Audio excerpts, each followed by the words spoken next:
Continuação da Autoridade da Bíblia, do Godfrey Bleckmeyer, que está no capítulo 3, As Origens Históricas da Bíblia.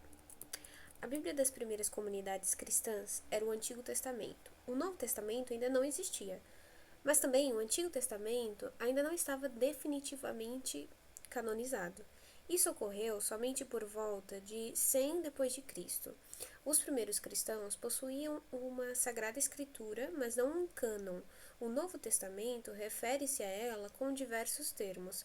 Pode caracterizá-la como a escritura, como em João, capítulo 13, versículo 18, respectivamente as escrituras, como em Mateus 21, 42, como lei, em Romanos 3, 19, como lei e os profetas, em Mateus 7, 12, ou também como a lei de Moisés, os profetas e os salmos. Referência em Lucas, capítulo 24, versículo 44. Essa última designação é a que melhor corresponde à subdivisão posterior do cânon hebraico. Com a morte das primeiras testemunhas, porém, fazia-se necessário o registro escrito dos depoimentos originais da fé cristã. Iria surgir aos poucos o Novo Testamento, em processo demorado. Sua canonização não estaria concluída nem mesmo no ano de 367 d.C., quando Atanásio, bispo de Alexandria, em carta pascal,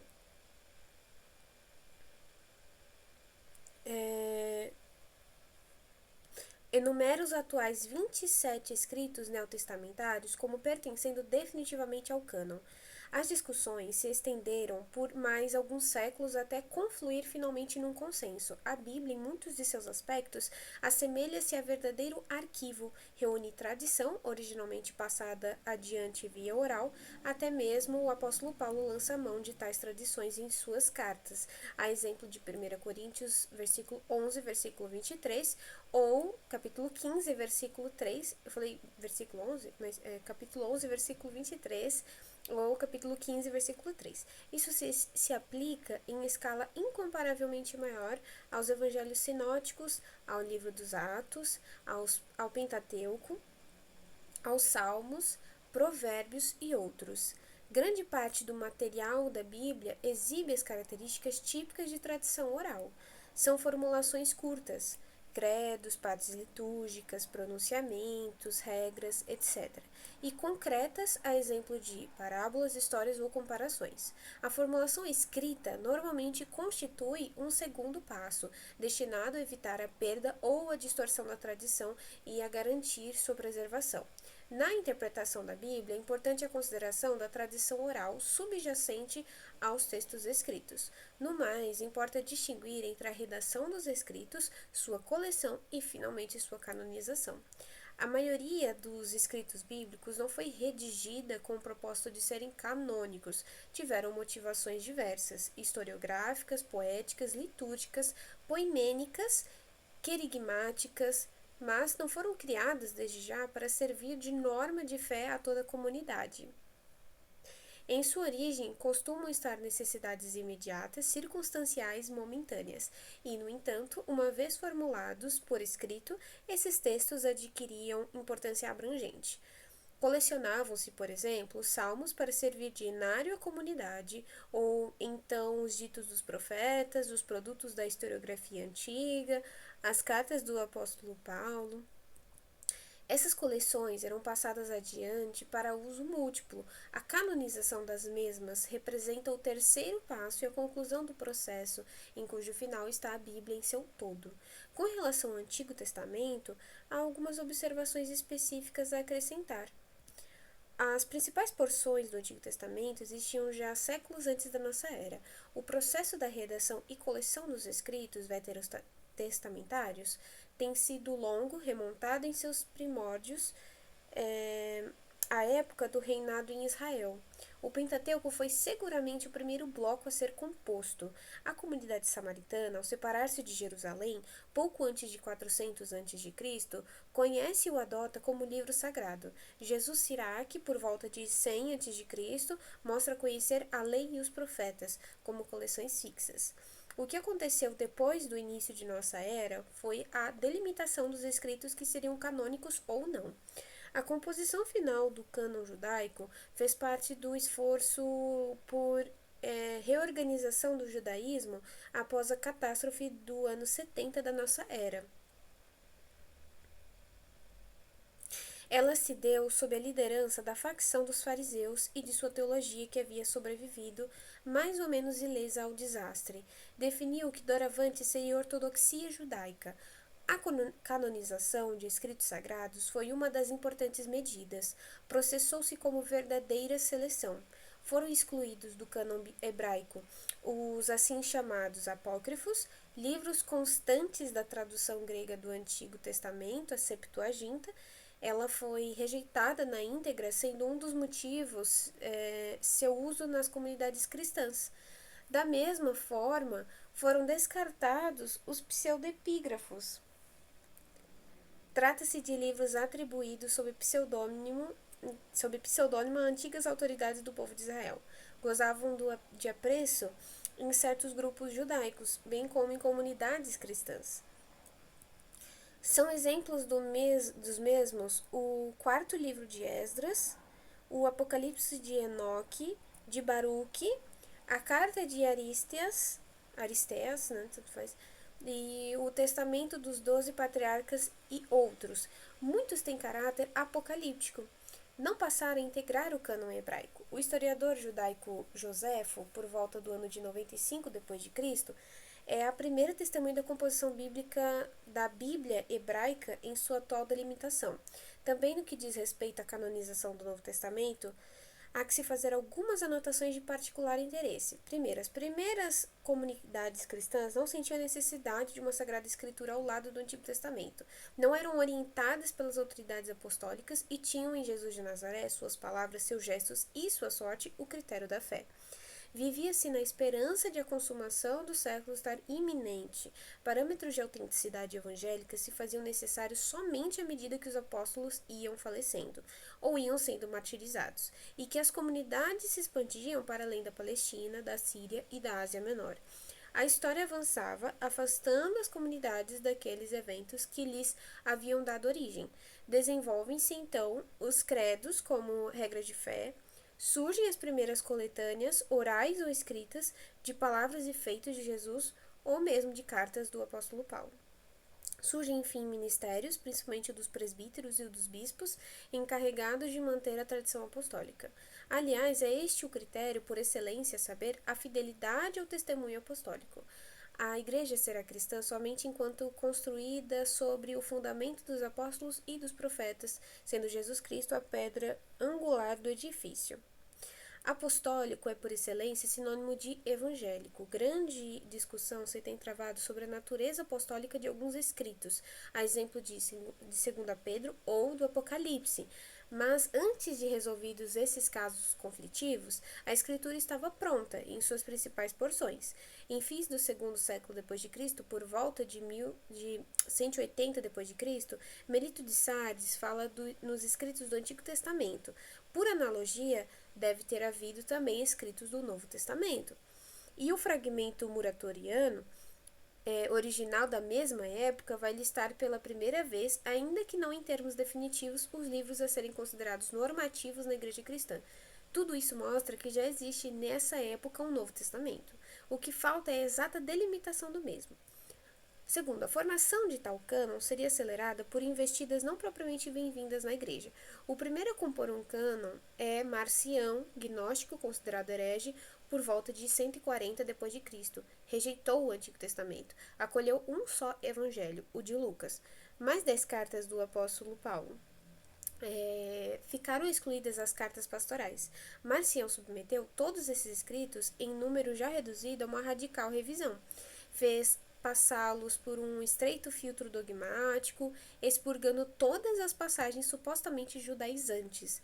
A igreja não podia concordar com tal cânon, nem admitir que fosse definido por teólogos como Marcião, o que seria norma apostólica. A ideia de um cânon se impunha. A tradição apostólica precisaria ser preservada. A investida de Marcião de forma alguma tem sido inovadora. Mostrava, porém, que a criação de um cânon já não permitia ser protelada. muito à semelhança do que aconteceu na canonização do Antigo Testamento, também dos escritos neotestamentários, tem sido um processo de verdadeira seleção. Ficaram excluídos livros muito antigos, a exemplo das duas cartas de Clemente ou da Didaquê, isto é, a doutrina dos 12 apóstolos, redigida na última década do primeiro século, mas a maioria desses escritos tem origem comprovadamente posterior. Trata-se de evangelhos, atos de apóstolos, cartas, apocalipses e outros. É grande o número de livros apócrifos do Novo Testamento, mencionamos apenas o Evangelho de Tomé, o Evangelho de Felipe, o Evangelho dos Egípcios, os Atos de Paulo e Tecla, o Apocalipse de Pedro, a Carta aos Laodicenses, entre outros. De um modo geral, deve-se constatar que esses documentos apócrifos, em qualidade histórica e teológica, ficam muito aquém dos escritos canônicos do Novo Testamento. É verdade que também eles podem ter preservado valiosa tradição, mas será a exceção devendo a pesquisa comprová-lo de caso em caso. Não houve resolução conciliar que tivesse oficializado o cânon. Também a referida carta de Atanásio, de 367 d.C., não significou nenhum ato decisório oficial na matéria. Atanásio simplesmente constata que estava em vias de se tornar canônico na Igreja. Certos livros, a exemplo de 3 João ou Apocalipse, continuavam convertidos em algumas regiões da Igreja. Continuavam controvertidos em algumas regiões da Igreja. Mesmo assim, paulatinamente, foi se cristalizando o consenso. Agostinho acolheu o cânon de Atanásio e, em 393 d.C., um sínodo regional africano, portanto, sem competência universal, realizado em Hipona, aderiu à proposta. É significativo que o Concílio de Constantinopla, em 692 d.C., tentando dizer uma palavra final sobre o assunto, desistisse de apresentar uma relação dos livros canônicos. Contentou-se em remeter aos pais da Igreja e a listas já conhecidas. Assim sendo, o cânon não é fruto de resolução conciliar nem da decisão de outra instância representativa da cristandade. Adquiriu qualidade canônica por força inerente. Embora promovesse a canonização do Novo Testamento, não foi a Igreja que o produziu. Na verdade, a Igreja cristã recebeu a Bíblia, assim como recebeu o Evangelho. Isso é particularmente verdade no que concerne ao Antigo Testamento, mas não deixa de valer também para o Novo Testamento. Oscar Kuhlmann diz que a Igreja, ao estabelecer uma norma, renunciou a ser norma por si própria. Ela antes reconheceu nesses livros o que lhe deveria ser critério orientador. Assim sendo, pode-se dizer que o Novo Testamento nasceu na Igreja, não por ela.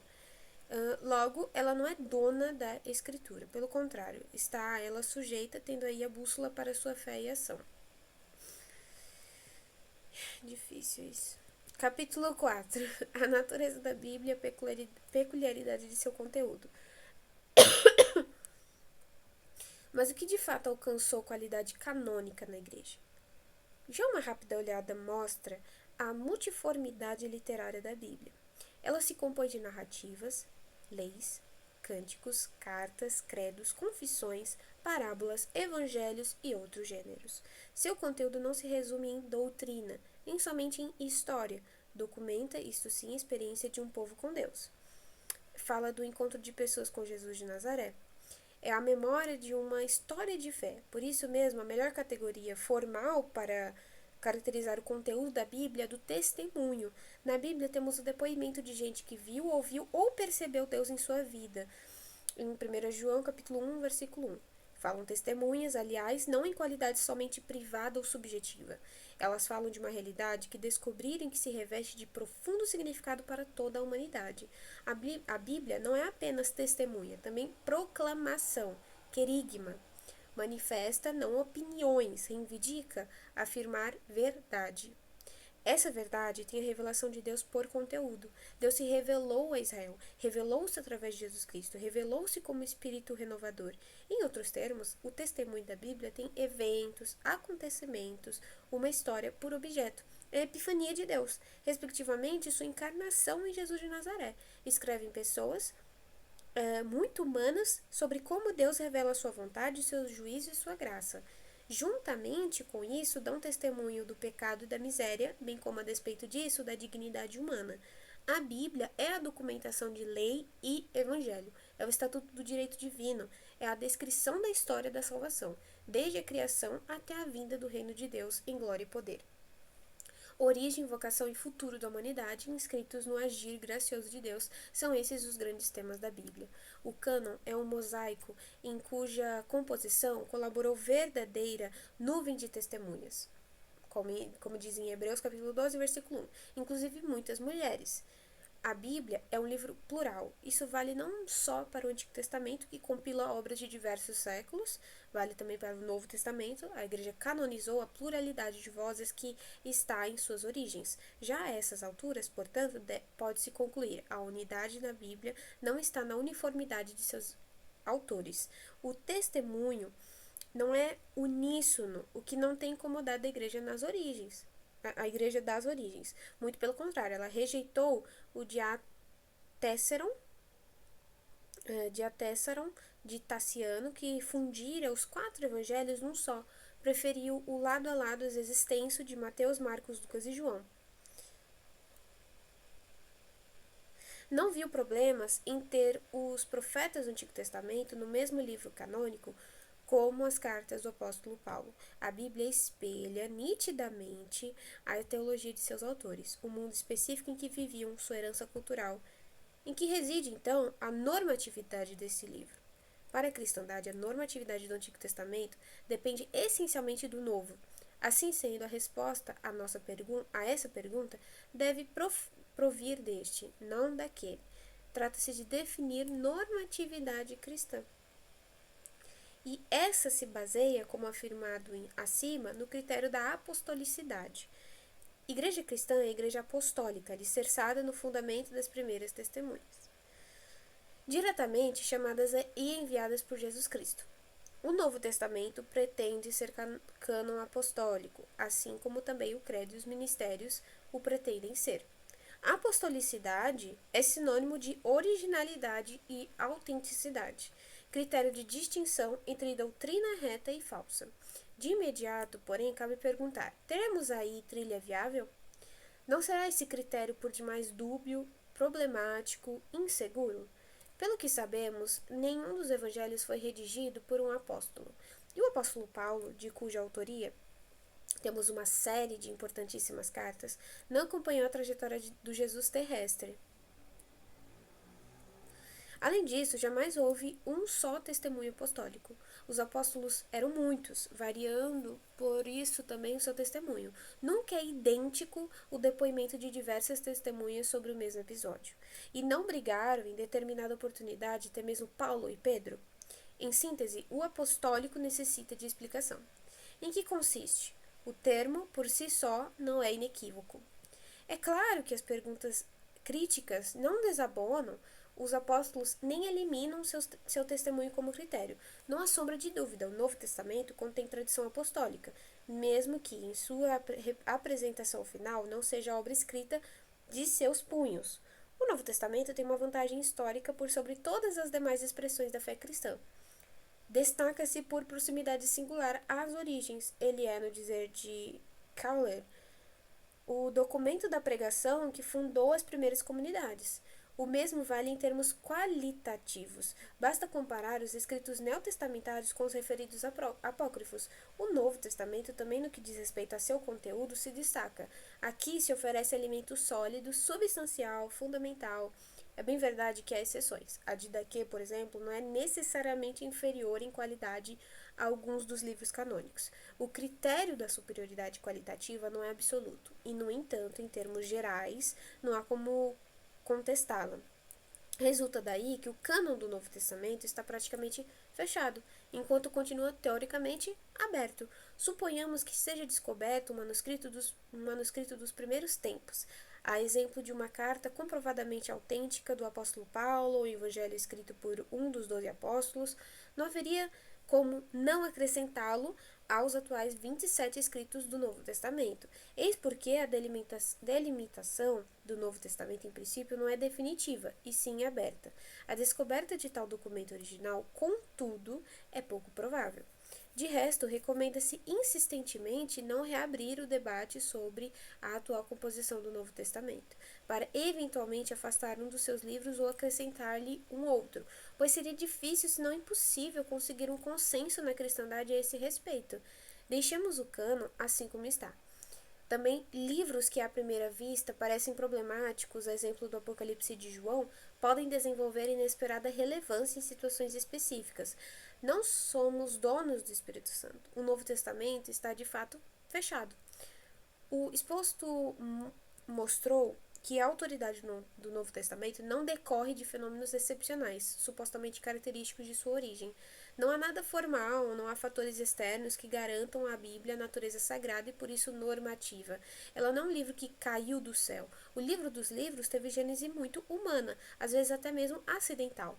Nem mesmo o critério da apostolicidade parece ter sido usado com o devido rigor. Ainda assim, a Bíblia não resultou de mero acaso, nem é miscelânea aleatória de escritos religiosos, é de fato Sagrada Escritura, tendo comprovado renovadamente essa sua natureza na prática comunitária. Exerceu função de livro canônico. A fé vai enxergar nisso a ação do Espírito Santo. Não é dos profetas ou dos apóstolos que depende a autoridade da Escritura, e sim do Evangelho, de que os apóstolos e os profetas são portadores. Como cristãos, confessamos que por trás das testemunhas está Jesus Cristo, que autoriza o cânon, no que consiste a absoluta concordância entre as igrejas oriundas da Reforma do século XVI. Portanto, é o conteúdo que constitui o cânon. É a causa que ele promove, é o assunto de que trata, é a história de que deu origem à igreja cristã. O evangelho garante a autenticidade apostólica, não vice-versa.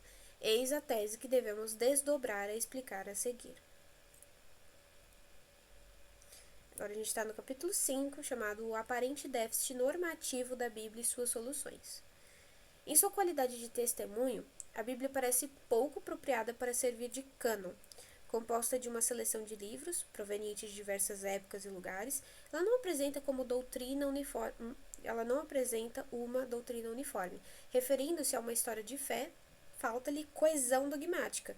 As vozes que nela se manifestam, às vezes até mesmo destoam. Já o dissemos, a Bíblia é um livro plural. Em que consiste sua unidade? Será ela realmente suficiente para nortear a vida cristã? A resposta, por demais vezes, é negada. Sustenta-se ser necessária uma instância além da Bíblia para interpretá-la ou complementá-la em sua função orientadora. São várias as formas em que isso acontece. A primeira é a católico-romana. Atribui ao magistério da Igreja, concentrado na instituição do papado, a função de definir a verdade cristã. A rigor, cabe aos bispos, sucessores dos apóstolos, essa função. Mas o colégio episcopal é encabeçado pelo Papa. Nenhum bispo está autorizado a discordar do Supremo Pontífice Romano. Cabe a esse, com a assistência do Espírito Santo, o privilégio da definição do dogma e, consequentemente, a interpretação bíblica em última instância. A Bíblia continua sendo considerada a parte mais preciosa da tradição. E, no entanto, a Igreja, mediante seu ministério, coloca-se de fato acima do cânon. Fica descartado o sola escritura. Preguiça desse assunto, né? Mas vamos continuar. Outra é a entusiasta. Afirma que, para entender a Bíblia, faz-se necessário receber antes o Espírito Santo. Somente a pessoa espiritual poderia interpretar corretamente a Bíblia. O problema dessa concepção consiste em fazer depender a interpretação bíblica de uma revelação anterior à leitura. O Espírito assim se apregoa, comunica-se independentemente da palavra. Ele se instala no coração das pessoas diretamente de cima, habilitando-as dessa maneira a compreender a Sagrada Escritura. Não é a Bíblia que abre os olhos e a mente das pessoas, mas é a pessoa espiritual que abre os segredos da Bíblia. Assim sendo, também nesse caso se corrompe o sola Escritura. A autoridade da Bíblia fica condicionada à autoridade da pessoa iluminada pelo Espírito. Também, a Igreja Protestante não está imune à tentação de estabelecer uma instância normativa ao lado ou acima da Escritura. Isso acontece quando os escritos confessionais, exemplo da Confissão de Augsburgo ou a teologia do próprio Lutero, são tratadas como sendo infalíveis, convertendo-se em parâmetro hermenêutico absoluto.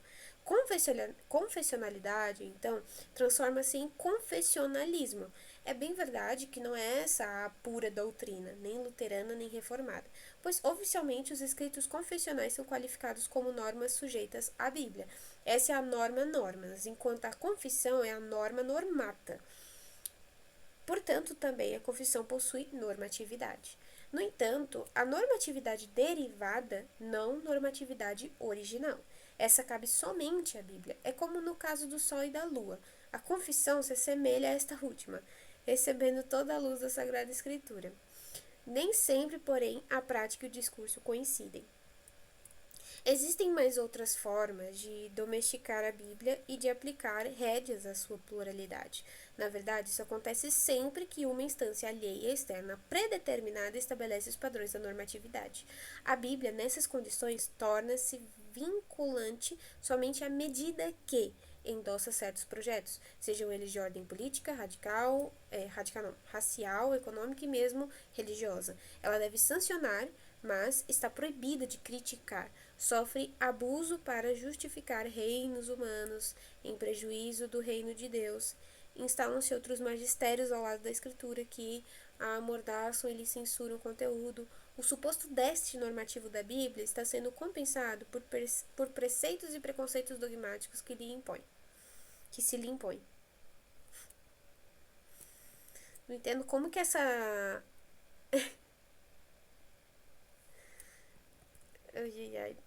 Deixa pra lá. Deixa eu continuar aqui. Eu tô achando essa parte bem fraca mesmo. Esse capítulo. Seja admitido que a variedade do testemunho bíblico pode irritar.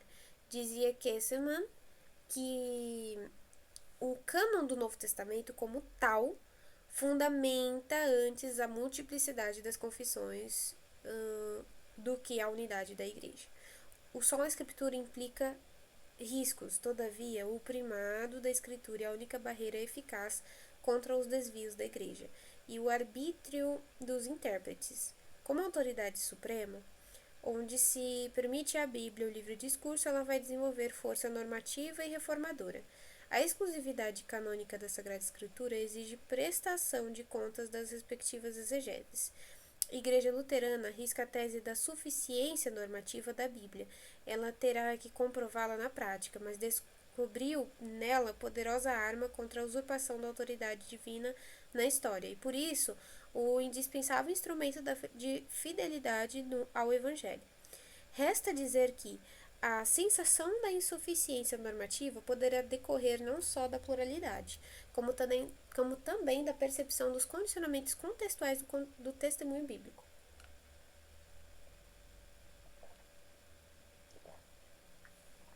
O mundo da democracia, da tecnologia, da racionalidade moderna são fenômenos estranhos do antigo povo de Israel e da primeira cristandade. Por isso mesmo, a Bíblia não contém resposta direta a uma série de interrogantes da atualidade. Ela foi escrita em sociedade imperial, patriarcal e escravagista, sendo nítidos os reflexos desse mundo nos textos.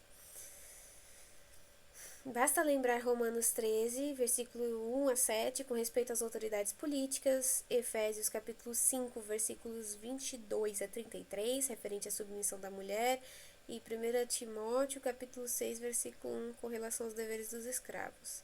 Quem busca diretrizes concretas para esses e semelhantes assuntos acaba decepcionado. O que resulta disso? Deverá ser questionada a canonicidade da Bíblia por essa razão, exigindo-se que sejam introduzidos critérios adicionais ou até mesmo alternativos para definir normatividade hoje? Ora, novamente, tudo depende da conceituação do que seja normativo. Será a letra da Bíblia? Será o patrimônio cultural? Quem estabelece os parâmetros da validade canônica hoje?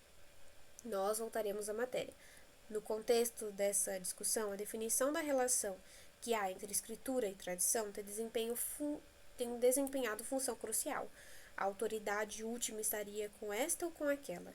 Importa tecer algumas reflexões sobre esse assunto polêmico. Primeiro, a igreja vive de memória, de história lembrada, de tradição. Já no Novo Testamento, especialmente nas cartas pastorais, é dada ênfase na paradosis, respectivamente na parateque, isto é, no legado apostólico. Diz o apóstolo Paulo que passou adiante às comunidades o que ele próprio recebeu. 1 Coríntios, capítulo 15, versículo 3. Sem memória, a igreja se extingue. Consequentemente, tradição é termo positivo. É bem verdade que a igreja vive não somente de tradição. Vive não menos da ação atual do Espírito Santo, mas esse Espírito não deixa de lembrar tudo que Jesus disse. João, capítulo 14, versículo 26. Igreja, enquanto cristã, pois, vive de tradição que se tornou ao longo da história e que se formou ao longo da história e que se condensa em credos, confissões, teologia, costumes, ritos, etc. Então, em que consiste o problema? Na primeira cristandade se desconhecia qualquer conflito nesse tocante. Ainda não havia cânon neotestamentário. As comunidades orientavam-se pela tradição oral, proveniente dos apóstolos e das primeiras testemunhas. O que veio mudar a situação foi a canonização de uma parte da tradição e a constituição do Novo Testamento. Agora existia uma tradição normativa ao lado de outra não canônica. Também o Novo Testamento, evidentemente, contém tradição, sim, ele é tradição, mas como cânon ele se distingue de outras tradições, é superior a essas. Durante muito tempo, isso não era sentido como problema. O conflito surge de fato apenas na época da Reforma, quando a Escritura é jogada criticamente contra a Igreja e contra as tradições das quais se alimentava. Desde então se confrontam a Escritura e a tradição eclesiástica, chamada oral. Consiste essa última no imenso cabedal de decisões conciliares, de ritos e concepções teológicas, determinações clericais e de costumes populares. Abrange, por exemplo, o culto dos santos, as indulgências, o celibato dos religiosos, o número dos sacramentos, a jurisdição universal do bispo de Roma. Teriam essas tradições a mesma autoridade? Respectivamente, o mesmo peso como o texto bíblico? O Sola Escritura dos reformadores problematiza a tradição cristã posterior e paralela à Bíblia. Eles teriam razão ao exigir que a igreja deve sujeitar-se à Escritura como norma única de seu discurso e de sua prática. O Concílio de Trento respondeu que não. Colocou em pé de igualdade Escritura e tradição oral confiada à igreja. Conforme o concílio, ambas gozam de igual autoridade. É claro que isso redunda na superioridade do magistério eclesiástico por sobre a Escritura, pois permite que a tradição seja usada como critério interpretativo dessa, sendo o magistério a instância decisória. Somente assim foi possível legitimar os dogmas da Imaculada Conceição, da Assunção de Maria, muito embora o Concílio Vaticano II tenha enfatizado que o magistério e seus enunciados não podem emancipar-se da base bíblica. Não conseguiu definir com clareza essa tão controvertida questão. Permanecem divergências nesse tocante entre luteranos e católicos até hoje. Também as igrejas da Reforma sabem a respeito da necessidade e da importância da tradição para a fé, mas elas se veem impedidas de atribuir às tradições posteriores uma normatividade superior à da Sagrada Escritura. A tradição bíblica tem função canônica para todas as demais tradições, podendo desenvolver força crítica frente à igreja que as cultiva. Não há como nivelar as tradições. Não possuem todas o mesmo grau de validade, mesmo que sejam oficialmente dogmatizadas. Seja antecipado que o mesmo vale para as próprias tradições incorporadas na Bíblia. Teologia evangélica diferencia entre as tradições e a tradição, sendo que esta última é o próprio Jesus Cristo. A despeito da prerrogativa da Bíblia, é ele, Jesus Cristo, o critério último da verdade. Seguirá a explicação mais abaixo.